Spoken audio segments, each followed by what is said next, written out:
Assalamualaikum warahmatullahi wabarakatuh. Alhamdulillah, alhamdulillahilladzi arsala rasulahu bil huda wa dinil haq liyudhhirahu 'ala dini kullihi wa kafa billahi shahida. Asyhadu an la ilaha illallah wa asyhadu anna Muhammadan abduhu wa rasuluh. Allahumma shalli ala sayyidina Muhammad wa ala alihi wa ashabihi ajmain. Amma ba'du. Yang saya hormati, yang kita semua muliakan, Kiai Haji Ahmad Nawawi, pimpinan Pondok Pesantren Al-Musyarrafah, dan seluruh keluarga besar Pondok Pesantren Al-Musyarrafah. Yang saya hormati, tadi baru saja menyampaikan sambutan Kepala Kantor Wilayah Kementerian Agama Pemprov DKI Jakarta, Bapak Haji Cecep Khairul Anwar. Juga yang saya hormati, hadir bersama kita para alim ulama, para kiai yang berderet jumlahnya, yang mohon izin tidak bisa disebut nama satu persatu. Hadir di sini juga Ketua Masjid Hasyim Asy'ari, Kiai Haji Mahfud Asirun, Ketua fraksi PKS, Ketua DPW PKS, anggota DPRD Bapak Khairuddin, dan semua saja, Pak Wali Kota, Ketua MUI, mohon izin tidak disebut semuanya satu persatu, serta hadirin sekalian. Bapak Ibu sekalian, kita bersyukur ya Allah Subhanahu wa taala. Alhamdulillah kita diberikan nikmat kesehatan. Siang hari ini bisa sama-sama hadir, dan saya terima kasih masih banyak yang berada di sini. Saya tadi datang takut telat, takut udah bubar, Bapak Ibu. Sampai sini takut, ternyata alhamdulillah masih lengkap, Bapak Ibu. Insya Allah dari semalam, Masya Allah, Pak Yai, ada yang dari semalam tuh Pak Yai. Insya Allah kita semua diberi umur panjang. Saya tadi ada acara di kantor di Pemprov yang kebetulan saya tuan rumah, jadi harus selesai baru saya bisa pergi. Dan alhamdulillah bisa sampai di sini. Senang sekali bisa kembali ke Al-Musyarrafah ini. Setiap tahun sebetulnya selalu hadir, kecuali ketika pandemi. Karena pandemi kemarin beliau termasuk yang paling disiplin. Pak Yai ini termasuk yang paling disiplin, jaga protokol kesehatan. Alhamdulillah sekarang masa pandemi udah di ujung. Insya Allah cepat selesai. Biar gak usah pakai masker lagi. Ya, ini Bapak Ibu pada pakai masker semua kalau hadir pengajian. Sekarang di depan tuh ada Omikron namanya. Udah pernah dengar ya Omikron? Omikron lagi ngintip-ngintip Omikron tuh. Mau masuk ke Jakarta. Pokoknya kalau Omikron itu nggak ada yang dari Jakarta.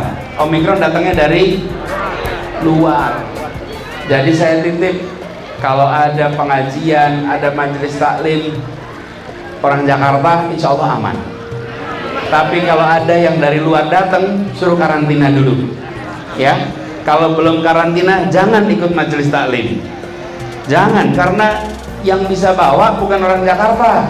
Insya Allah orang Jakarta sih aman dari Omikron. Amin. Yang masalah orang datang dari luar, karena itu harus kita jaga. Dan kalau kita bisa jaga dengan baik, insya Allah tidak mengalami seperti bulan-bulan Juli kemarin. Bulan Juli kemarin kita merasakan, bukan? Saya cerita sedikit nih, cerita boleh ya? Boleh. Kebetulan kami di DKI ini tugasnya dari mulai urusan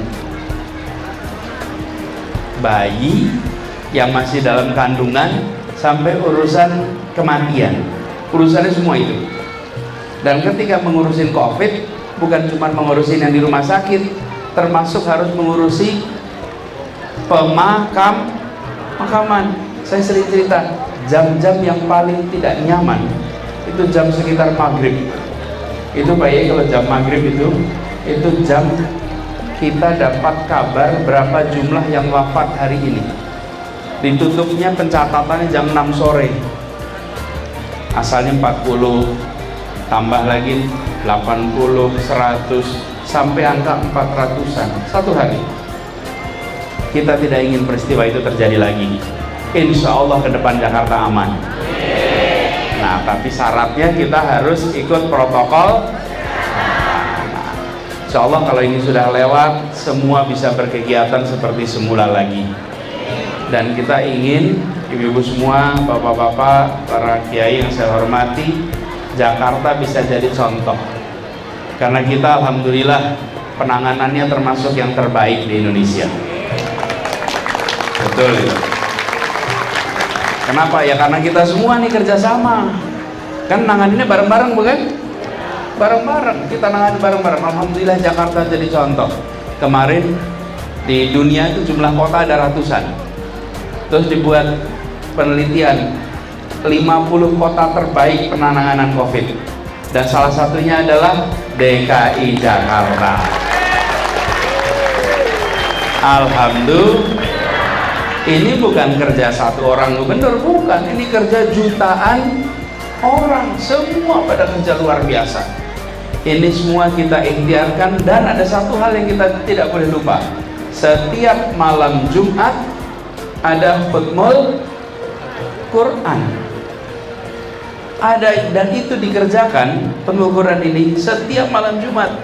Di masa-masa sedang krisis, ratusan melakukan khutmul Quran tiap Kamis malam, minta pertolongan Allah agar ikhtiar ini dilengkapkan dengan takdirnya sehingga kita terjauhkan dari pandemi COVID. Dan alhamdulillah angka yang meroket naik langsung meluncur turun dan Jakarta terkendali. Ikhtiarnya dua, kita ikhtiar lahiriah dan ikhtiar batin, ya dikerjakan dua-duanya. Alhamdulillah itu fasenya sudah jalan dan lewat. Insya Allah kedepannya lebih aman. Dan ibu sekalian, ini sekarang masuk bulan Januari, saya bertugas masuk tahun kelima nih. Ini tahun kelima, Oktober besok 5 tahun 5 tahun lengkap. Dan alhamdulillah satu persatu yang jadi janji sudah ditunaikan di Jakarta. Alhamdulillah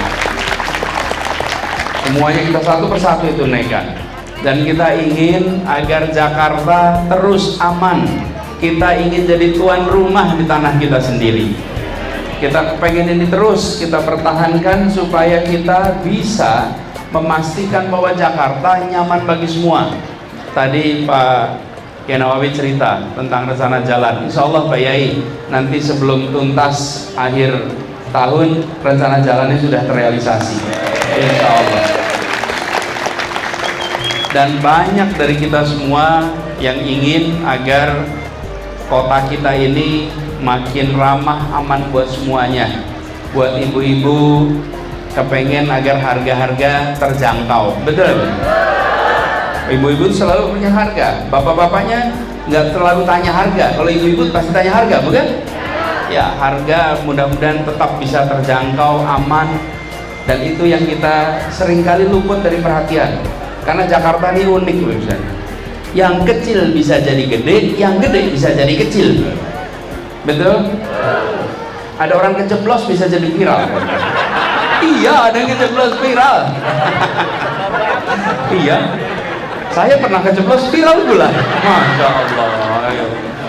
Padahal kejeblos setiap orang juga bisa kejeblos ya. Kejeblos viral. Tapi ada yang barang gede nggak kelihatan. Contohnya nih, kita bangun stadion tuh. Gede banget stadionnya. Gede. Banyak yang nggak lihat tuh. Nggak kelihatan. Alhamdulillah stadionnya selesai. Nah, ini tuh, ngecek semuanya langsung tuh. Saya dulu kalau datang ke pertandingan Persija, aduh ampun, baru masuk ke dalam stadion, selamat datang Bapak Gubernur DKI Jakarta, se-stadion bilang stadion, betul ya? Tuh, The Jack bilang stadion, Pak stadionnya mana? Kemanapun ditanyain stadionnya mana. Sekarang kemanapun kalau ketemu udah nggak ada lagi pertanyaan stadionnya mana, udah jelas tuh stadion di sana tuh, udah jadi. Dan ini stadionnya dibangun bukan cuma bisa menampung 82.000 penonton, tapi disiapkan pakai penutup. Jadi kalau hujan tetap bisa dipakai. Dan bukan cuma buat kegiatan olahraga, insya Allah bisa dipakai untuk semua kegiatan, termasuk kegiatan majelis, kegiatan taklim, insya Allah bisa di sana nantinya. Bayangkan, jadi nanti nggak perlu ke Monas lagi. Kenapa? Kalau ke Monas kalau hujan basah Bapak Ibu. Kalau di sini kalau hujan kering, karena pakai atap, bisa semua yang ditampung di sana. Dan itu jalan ke bawahnya, Bapak Ibu lihat, kalau nanti di foto ada garis-garisnya tuh. Tahu garis-garisnya itu apa? Garisnya itu miring. Kenapa miring?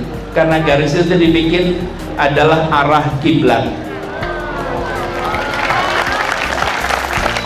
supaya kalau kita ada acara udah langsung lihat tuh tahu. Buat reuni. Buat apa aja boleh di situ. Buat apa aja boleh. Buat apa aja yang baik-baik ya. Yang baik-baik boleh di situ. Kenapa dipasang begitu? Supaya bisa dipakai. Nanti kalau Idul Fitri bisa dipakai di tempat itu. Shopnya udah ada. Nanti ini sekalian, dan satu hal saya pernah cerita nih. Kenapa kok stadion ini dibikin pakai tutup? Jadi gini Pak ya, cerita Pak ya, ini cerita dikit ya Pak ya. Saya datang ke pertandingan sepak bola, pertandingannya mulai jam 7. Saya datang kira-kira jam 6. Begitu sampai, sholat maghrib dulu di belakang tuh, di ruang VIP ada sholat maghrib. Selesai sholat maghrib, musola, saya masuk ke tempat kursi tribun. Terus saya lihat puluhan ribu orang di situ. Terus saya tanya, ini puluhan ribu sholat maghrib di mana? Coba nih, tanya jujur nih, The Jack. Kalau maghrib pada maghrib di mana coba? Di mana? Itu pada bolong maghribnya tuh. Pada bolong, semuanya musafir. Lu memangnya pergi safar kemana musafir? Orang Jakarta, pertandingan di Jakarta, itu banyak yang maghribnya bolong Bapak Ibu. Kalah sama sepak bola. Ini saya bilang, kita bikin stadion nggak mempertimbangkan. Kenapa? Karena pertandingan harus jam 7 malam. Kalau pertandingan jam 3 nggak ada yang kuat pemainnya. Main sepak bola jam 1 siang nggak ada yang kuat. Jam 10 pagi nggak kuat. Kenapa nggak kuat? Karena kita tinggal di Katulistiwa yang suhu udaranya panas. Karena itulah, oke, kalau gitu kasih solusi. Stadionnya harus pakai tutup di atas supaya pertandingannya bisa berlangsung siang hari, agar tidak ada orang yang harus bolong sholatnya ketika nonton pertandingan. Bapak sekalian, ini hal-hal kecil, tapi hal kecil ini saya nanti harus bertanggungjawabkan di hadapan Allah nanti. Itu gimana bikin stadion, bikin orang pada bolong sholatnya?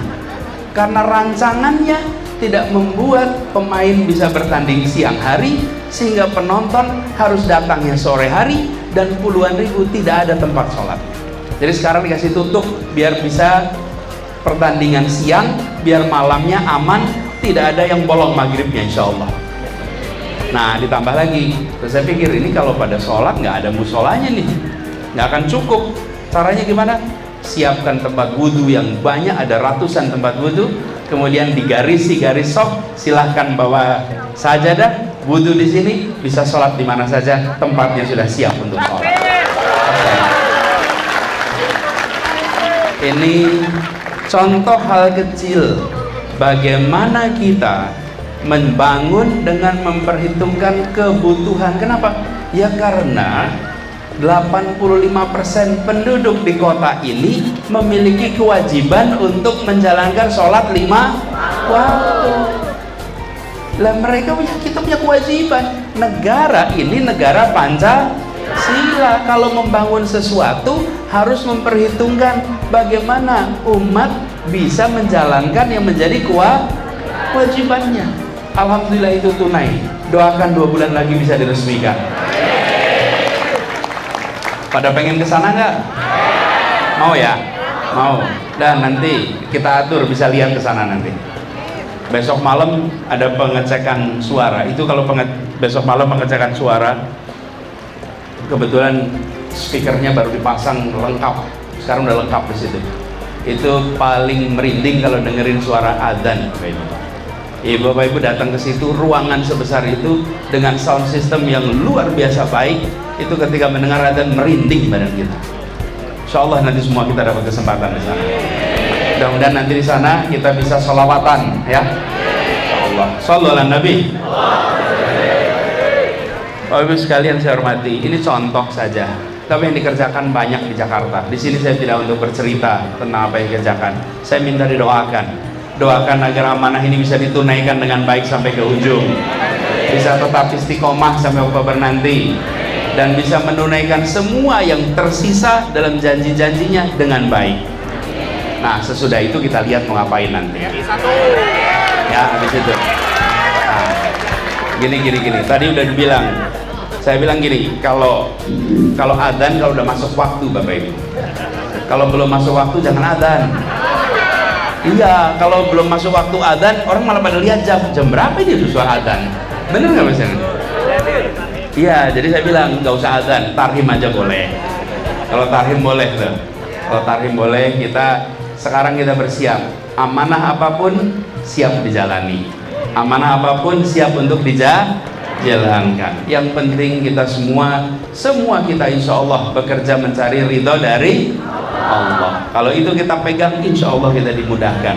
Dan saya pun merasakan, Ibu sekalian, gubernur tuh dibully terus, ya kan? Sakit hati enggak? Kenapa nggak sakit? Karena didoain sama ibu bapak semuanya.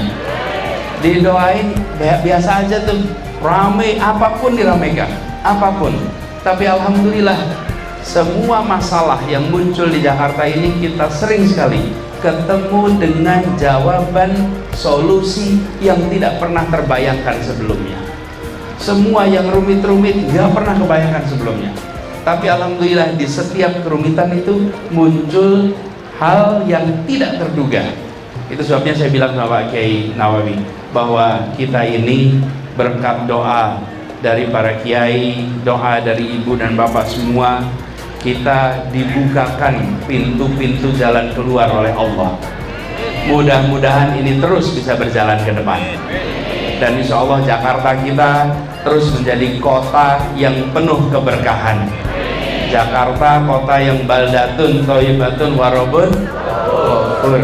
Dan kita semua keluarga-keluarga bisa mendidik anak dengan baik. Insya Allah menjadi anak-anak yang akhlaknya mulia. Kota yang masyarakatnya menjunjung tinggi iman, kota yang kesehariannya penuh dengan rasa tenang, teduh, aman, damai. Insya Allah. Ibu sekalian, itu barangkali dari saya. Terima kasih telah mendengarkan, terima kasih sudah silaturahmi. Insya Allah diberi umur panjang, tahun depan bisa kesini lagi, tahun berikutnya bisa sini lagi. Ibu bapak juga begitu. Salam buat bapak-bapak di rumah, salam buat ibu-ibu di rumah. Insya Allah kita diberikan umur panjang. Terima kasih. Wallahu muwaffiq ila aqwamit thoriq. Assalamualaikum warahmatullahi wabarakatuh.